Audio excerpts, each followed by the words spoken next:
बिस्मिल्लाहिर्रहमानिर्रहीम अल्हम्दुलिल्लाहि वस्सलातु अला अहलिया अम्मा बाद। मंच पर विराजमान आज के हमारे कार्यक्रम के अध्यक्ष महोदय, दूर दराज से पधारे हुए विशिष्ट अतिथियों, आदरणीय शिक्षकों, विद्यार्थियों और सम्मानित मंच, आज मैं आप महानुभावों के समक्ष 15 अगस्त के संबंध में कुछ बातें प्रस्तुत करूंगा। आज के मेरे स्पीच का प्रकरण है स्वतंत्रता दिवस। आज हम सब 77वां स्वतंत्रता दिवस मनाने जा रहे हैं। प्रत्येक वर्ष 15 अगस्त को स्वतंत्रता दिवस के रूप में मनाया जाता है। इस दिन लंबे संघर्ष और अथक प्रयासों के परिणाम स्वरूप हमारा देश अंग्रेजों की 200 वर्ष की गुलामी से आजाद हुआ था। एक लंबे संघर्ष के बाद हिंदुस्तान और हिंदुस्तानियों की विजय का सुनहरा सूर्य उदय हुआ था और एक काले चैप्टर का अंत हुआ था। सम्मानित बुजुर्गों, आज मैं आपको भूतकाल में लेके चलता हूँ। आपके समक्ष 200 साल अंग्रेजों के हिंदुस्तानियों पर अत्याचार का इतिहास का संस्मरण करूंगा। आपको अंग्रेजों के काले शासन से परिचित करूंगा। अपने पूर्वजों और महापुरुषों स्वतंत्रता संग्राम में दिए हुए बलिदान की कुछ झलकियां मैं आपको दिखाऊंगा।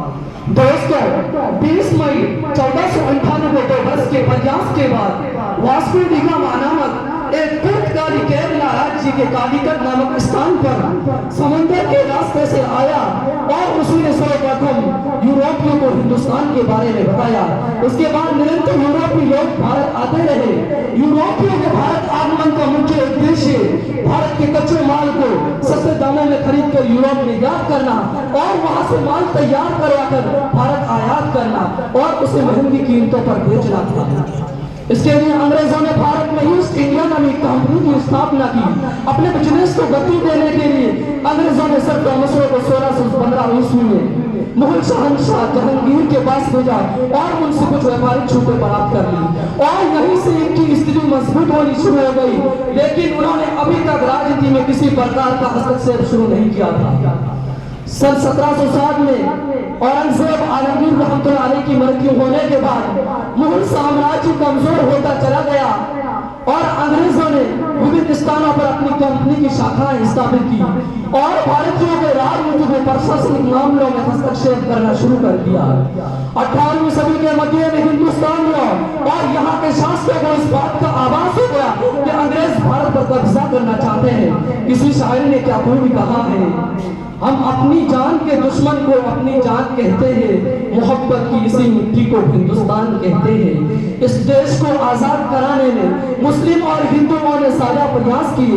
मौलाना आजाद, महात्मा गांधी, मौलाना मोहम्मद अली जौहर, मौलाना हसन मोहानी, अशफाक उल्लाह खान, पंडित नेहरू, सरदार पटेल, तांत्या टोपे आदि महापुरुषों ने महत्वपूर्ण योगदान दिया और इस देश को अंग्रेजों से स्वतंत्रता दिलाने में अपनी महत्वपूर्ण भूमिका निभाई और हिंदुस्तान को 200 साल की अंग्रेजी हुकूमत से आजाद करवाया।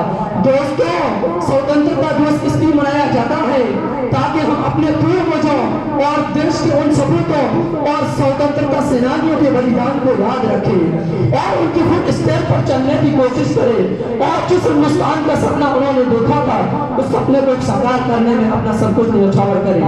परवरदिगार से दुआ है इस देश में शांति, अमन और बदू तो बाकी रहे और ये देश विकास की नई नई ऊंचाइयों को दिन ब दिन पहुंचे। इन्हीं चंद बातों पर मैं अपनी वाणी को विराम देता हूँ।